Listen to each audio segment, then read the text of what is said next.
Hey, my little cupcakes, I have a very cute story. Lizzie Gizzmo. Here we go on our little adventure. Here we go. Lizzie Gizmo, a girl who loved to invent, carried her tool bag wherever she went, in case she discovered a thing to be mended or a gadget to tweak to make it more splendid.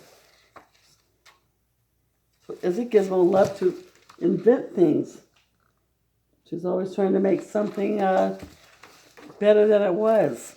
But the trouble with things that have dials and switches is they don't always work. They have certain glitches.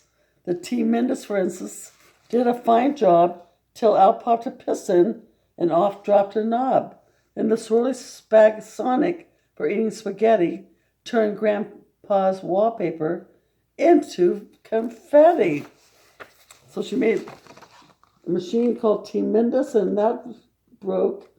And a machine for eating spaghetti, and that broke and tore up her grandfather's wallpaper. The beard tastic had Grandpa nearly perfectly styled till the foam overflowed and the clippers went wild. Well, Isabel, who was so clever and bright, would get rather cross when things didn't go just right. And she huffed, "It's too tough. I've had it. I quit." She kicked her invention and called it a twit. She invented a beard tastic that would shampoo and cut her grandpa's beard, but that broke down and didn't work either. Isabella fumed. Grandpa smiled and chuckled. "You can't just quit 'cause that thingy bob buckled. Now trust me, young lady, sometimes you need to try and try again if you want to succeed." Perhaps Grandpa was right, but still Isabel sighed. She picked up her tool bag and wandered outside. Kicking the stones on the path as she walked, Izzy jumped at a bump. Up ahead, something squawked. So her grandpa told her, "Don't give up. Just because it doesn't work, try again." She was walking on a path and she heard something bump. From the clouds, a poor crow had taken a tumble and landed kapoof in a feathery jumble. Izzy ran to the vet's, but he shook his head. "His wing's too broken to fix," the doc said. "Perhaps take him home, and there you could try to teach him to live as a crow who can't fly." So as she was walking on the path, this crow fell out of the sky, and his wing was broken. She took him to the vet's. Said he can't fix it. Day after day, Izzy thought she had found something fun for a crow to do on the ground, like digging for worms and racing fat slugs, hopscotch and hoopla, and searching for bugs. But the heartbroken crow simply gazed at the sky as the other birds sang and flew happily by. So she tried to make games for the crow, but he was sad. He saw his other crows flying around, and that's what he wanted to do. He wanted to fly again. One night with a crow in the folds of her sweater, Izzy sighed, "Oh, I wish I could make him feel better.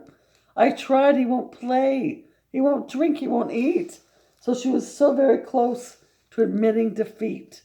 Grandpa said, "Izzy, don't give up on him now. I know you can do it, just work out how." Then Grandpa passed Izzy her gadgety things, and she knew what to do. "I'll invent some new wings." So the grandpa said, "Come on, don't give up. You can help your crow." She said, "I'll invent him some wings." Izzy piled up her books and started to read. And then she made a long list of things she would need. She searched for some batteries and old electronics, dismantled a mixer and the swirly spag Sonic. The crow watched entranced as he held Izzy's drill while she bent, bashed, and battered and walloped until. So she was trying to find a way to make this poor crow some wings. She was trying everything, taking things apart. Ta-da!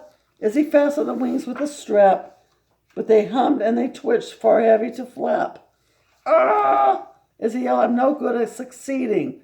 The crow softly cawed, his beady eyes pleading. "What now?" Izzy cried. "Try again," Grandpa said. "Okay, follow me." And with that, off she sped. The grandpa said, "Try again," and she told the crow, Follow me. And off she sped.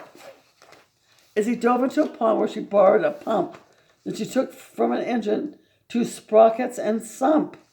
Izzy fastened the wings that they were light, they were curvy, but the wings the wrong shape turned the crow topsy-turvy. So she took a pump out of the fish pond, the goldfish pond, took some tools off the motorcycle, sprockets. I give up, as he yelled with a furious frown.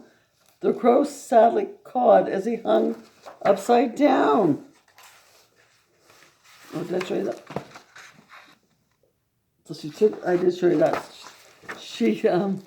I give up, as he yelled with a furious frown. The crow sadly cawed and he hung upside down. As he unscrewed the head from the shower, found special circuits to adjust the wing's power. And finally, using her trusty old plowers, she borrowed the motors from 2 big blow dryers. So she was taking something from the shower. She took the blow dryers. Yes, as he said, the right shape, perfect weight. But one wing flapped madly. The crow couldn't fly straight.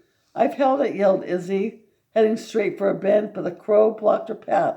He just wouldn't give in. So she tried to throw the wings that she made away, and the crow said, "No, don't give up, please."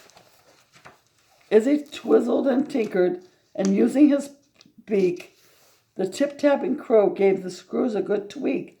Then he loosened the cog from Grandpa's old mixer. So this crow was trying to help her get the wings. He tied up some screws and loosened another. "You can fly," as he cried. "Oh, your name should be Fixer." After 2 loop-the-loops, Fixer came into land and stood happily calling upon Izzy's hand. "You tried very hard," Grandpa said, "and succeeded. You kept at it, Izzy. You did what was needed." So the crow did some loop-de-loops, and he came back and landed on her arm. "But don't pack your tools up. Your day's not quite ended. A few things around here now need to be mended." So the people that she took the things off of, the motorcycle, the blow dryer, the goldfish pond, all the people came back and she had to fix everything. The end. Hope you liked it.